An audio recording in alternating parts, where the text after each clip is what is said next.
Bismillahirrahmanirrahim. Ya Allah memperlakukan para walinya itu memang unik. Ya kadang dibuli. Sehingga dalam cerita-cerita kenabian, kata Qadiyat itu, enggak ada orang yang sering dibuli Allah kayak nabinya. Karena nabi itu orang yang dicintai Allah. Jika salah sedikit saja itu, cara pangeran itu, cara kampus itu digarap, pokoknya dipelonco, pokoknya salah sedikit. Misalnya begini, Nabi Yakub itu kan nabi. Dia mungkin nyon sewu gak tersadar nyembelih anak sapi itu di depan indukannya. Ya beliau mungkin spontan saja, Pak. Kalau kamu yang melakukan pasti tidak ada hukumannya karena Allah tidak pati peduli sama kamu, sudahlah. Artinya gak peduli, salah pantas saya ora jelas ya gitu. Tapi ini nabi. Ketika itu terus indukannya sapi tadi, ya Allah, Yakub itu kekasihmu. Saya tidak berani sama dia karena dia kekasihmu. Tapi saya tetap menuntut keadilan. Dia harus merasakan susahnya dipisah dengan anak. Meskipun dia tidak nuntut rasanya roh anak sebelah itu tidak ada se ekstrim itu. Sapinya itu hanya nuntut, ya Allah, dia harus merasakan sakitnya terpisah dengan anak. Akhirnya Allah menciptakan Yakub ngalami terpisah dengan Nabi siapa? Yusuf. Itu kalau kata Qadiyat, itu kalau yang melakukan tidak Nabi pasti gak dibully Allah, dibiarin. Karena tapi ini yang melakukan Nabi.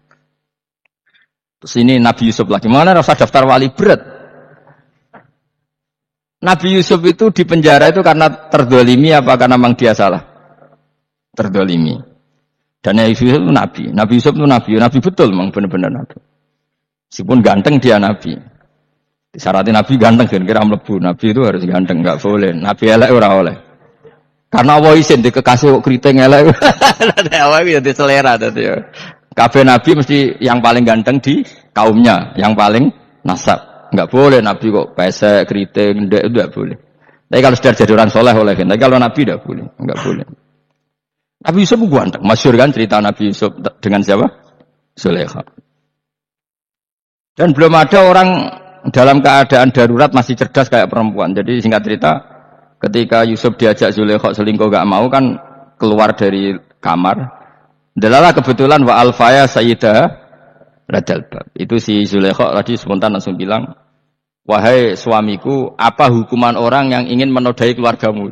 Itu wong wedok. Padahal dia agak terencana, dia pun enggak bayangkan kepergok suaminya. Itu dalam keadaan kepergok itu masih cerdas. Suamiku, apa hukuman orang yang mau menyelingkuhi keluarga Anda? Singkat cerita suaminya murka terus Yusuf dipenjara, terdolimi ya. Ketika di penjara, kemudian Yusuf punya keahlian mentakwil apa? Mimpi. Kan tadi suaminya Zulaikha itu tidak sampai raja ya, kira-kira PM atau menteri lah. Raja itu punya mimpi yang bisa nakwil itu hanya Yusuf. Singkat cerita, terus utusan raja datang ke Yusuf dan takwilan Yusuf terbukti benar. Tapi Yusuf ini seorang nabi, seorang lagi Yusuf seorang nabi dia, tapi ya manusia. Bilang gini ke utusannya, coba bilangkan ke raja kamu, di penjara ini ada orang yang di penjara secara terzalimi, yaitu saya. Tolong laporkan ke majikan. Itu Allah tersinggungnya itu bukan main. Nabi kok lapor makhluk. Itu tersinggung. Nah, kowe kan gak piye-piye. Kowe ngajono proposal ya ora piye-piye. Wis pokoke Allah mek kowe ora piye-piye. Wong sumben swargane ya ora langsung wae ngono pokoke kira-kira kan sudah dadi gak perlu ditegur. Makanya fa'an sahu syaitanu dzikra rabbi falabitha fi sijni bid'asin. Maka Allah mentakdirkan utusan raja tadi itu lupa melaporkan peristiwa Yusuf ke raja tadi. Sehingga raja enggak pernah dengar kalau ada orang di penjara karena karena Allah tersinggung. Wong kowe ku nabi kok lapure ambek penguasa. Ngono tok iku wis Allah tersinggung. Karena dia nabi, gak boleh nabi lapor makhluk. Jadi Allah itu dengan nabi itu sangat-sangat sensitif. Sangat-sangat sensitif. Itu begitu.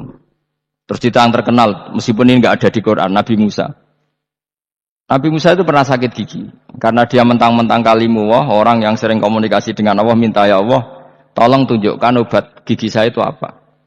Singkat ini sama Allah dikasih tahu, kamu ngunyah suket ini gitu, rumput ini kamu kunyah nanti pasti sembuh. Karena resepnya dari Allah ya pasti mujarab, kan enggak kok dokter. Singkat cerita dikunyah terus sembuh. Suatu saat dia sakit gigi lagi, enggak konsultasi lagi karena masih punya resep tadi kopian apa? Resep. Dia datang nyari suket yang sama dikunyah tambah sakit. Terus tanya sama Allah, ya Allah ini kan resepnya yang sama, kenapa tambah sakit? Kata Allah, kamu itu kekasihku. Ora nak sing ngobati ku aku ra suket sembrono. Semenjak itu Nabi Musa ora pernah resep lagi sudah. Andekan tuh kamu, pasti Allah juga enggak tersinggung. Makanya kata qadiyat, kenapa para nabi sering ditegur itu bukan karena Allah murka, nabi itu beda.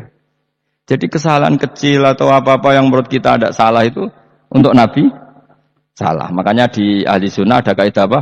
Mimba bihasanatil abror sayyiatul muqarrabin. Pernah dengar kaidah apa? Mimba bihasanatil abror sayyiatul muqarrabin. Sesuatu kalau dilakukan umumnya orang itu hasanah atau kebaikan, tapi kalau dilakukan para nabi itu salah. Karena apa ya? Saking dekatnya dengan Allah. Saya ulang lagi apa? Mimba bihasanatil abror sayyiatul muqarrabin. Jadi nabi itu beda. Nah, para nabi itu orang-orang yang ngalami fikir yang doa resmi kayak siapa tadi? Definisi fikir ya sering. Kayak definisi orang tasawuf yang sering. Sehingga ketika Nabi berdoa ya memang secara disiplin ilmu yang namanya berdoa ya minta Allah dengan mengadakan tangan. Ketika enggak berdoa karena Nabi sadar Allah tidak perlu diingatkan lagi, pasti masih ingat gitu. Jadi dua-duanya benar terus. Makanya Nabi itu lam yazal fit taraqi, Nabi itu selalu naik derajatnya. Karena pas minta ya benar, pas tidak minta ya. Kalau kamu turun terus. Pas minta itu karena tomak kamu, hadzun nafsi kamu, serakah kamu, tapi enggak tahu diri pantas taora dengan permintaan. Kayak kowe misalnya jongo dadi wali, iso Allah tersinggung. Bocah atau tirakat atau jaluk dadi wali. Tapi gak dongo ya Allah tersinggung. Kere ra tau dongo. Jadi orang kalau ndak wali itu sudah keliru terus. Ya muga-muga di sepuro, tapi tak kira iku akeh salah. Ya jajal ke dongo wali kok Sabtu Qadir Jilani. Kira-kira Allah tersinggung apa nyembadani? Kira-kira tersinggung. Tapi misalnya kira tahu dongo kepengen kau Imam Syafi'i, Allah tersinggung. Bocah ora di idola.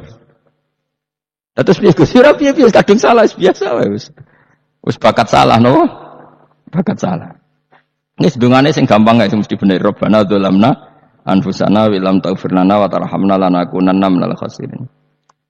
Saya pernah punya kitab dan kitab itu menurut saya luar biasa. Bahkan ketika adu bully itu, adu cara mahasiswa itu kayak pelonconan itu.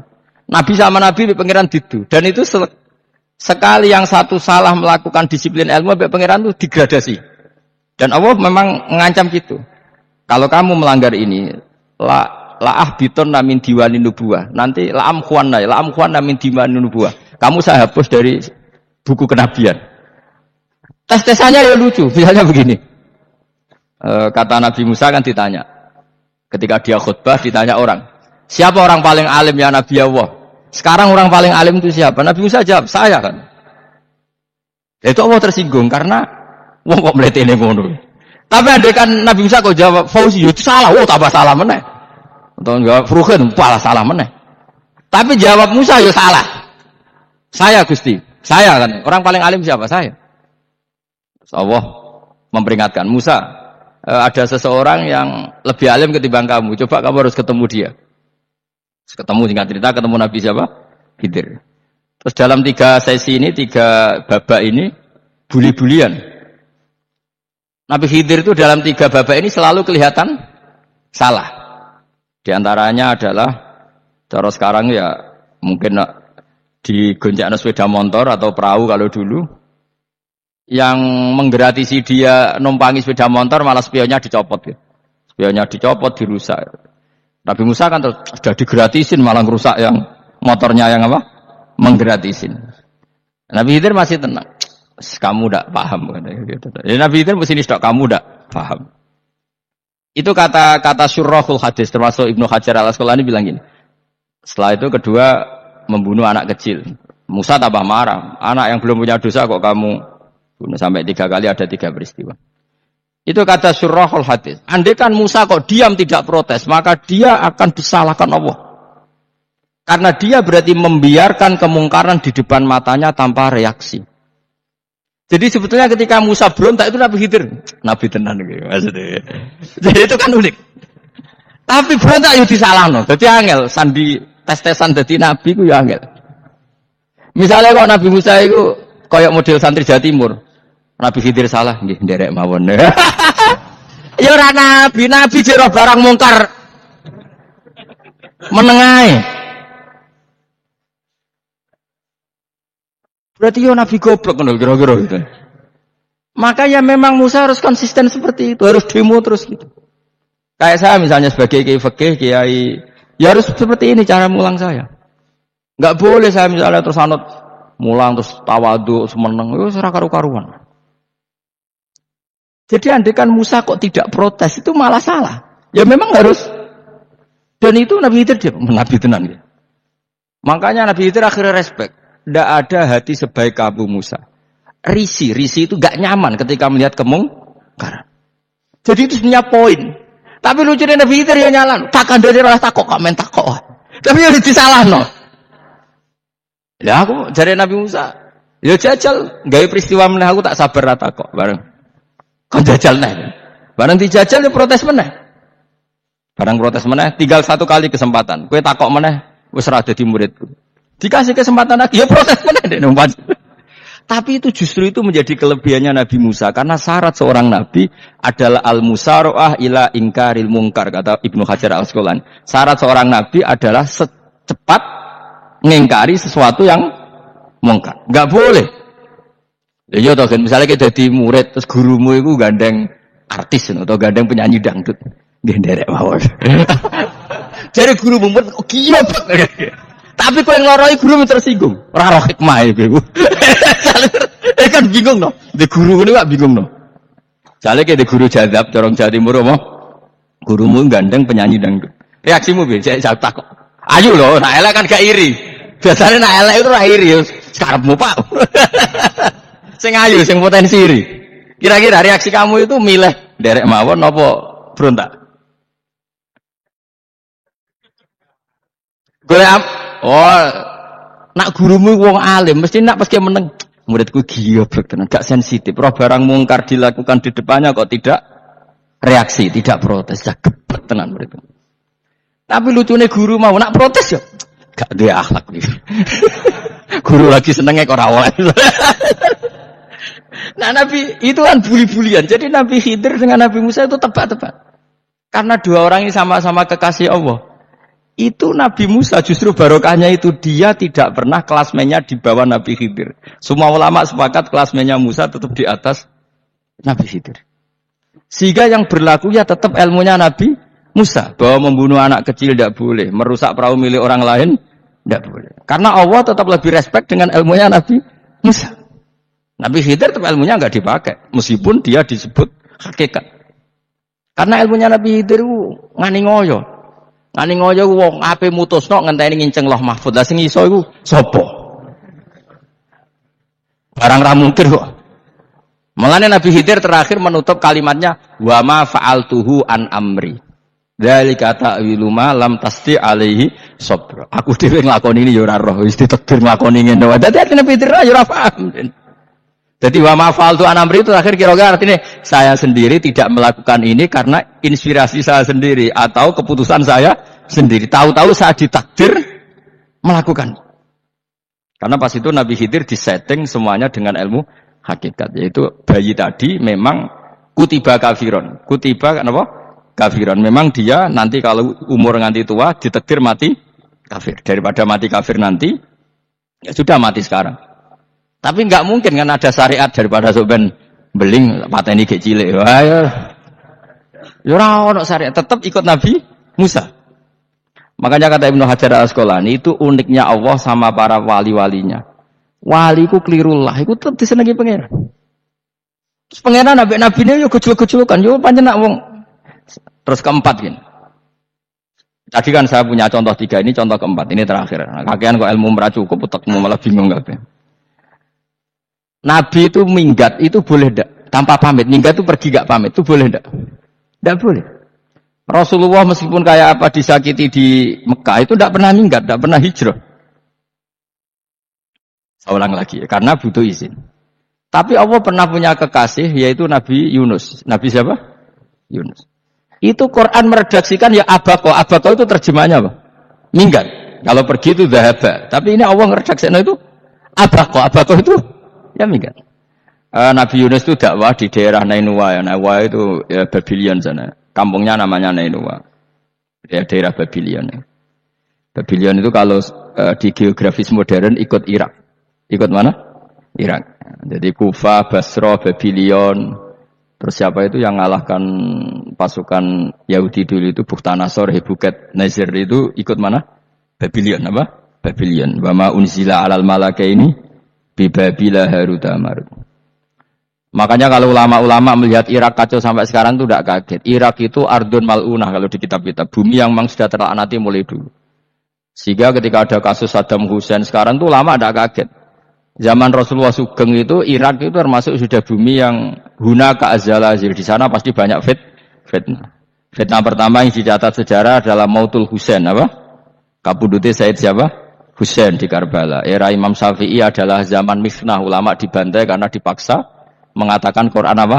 Makhluk. Terus konflik-konflik sampai era Saddam Hussein terus era sekarang. Jadi lah kita-kita ini ulama sebenarnya tahu tarikh itu. Tapi di era modern kan dianalisis karena campur tangan ini itu ya sudah lah. Sebebo goblok nah daripada kok bantah-bantahan malah raka bro. Sebebo goblok, sebebo pinter. Nah sekarang kan analisisnya kan, wah ini ada campur tangan pihak ketiga diciptakan nih sauni-unimu. Ya kalau intelijen harus ngomong seperti itu. Kalau kita seperti ulama memang dari dulu dicap Nabi hunalika az zalasil wal fitan.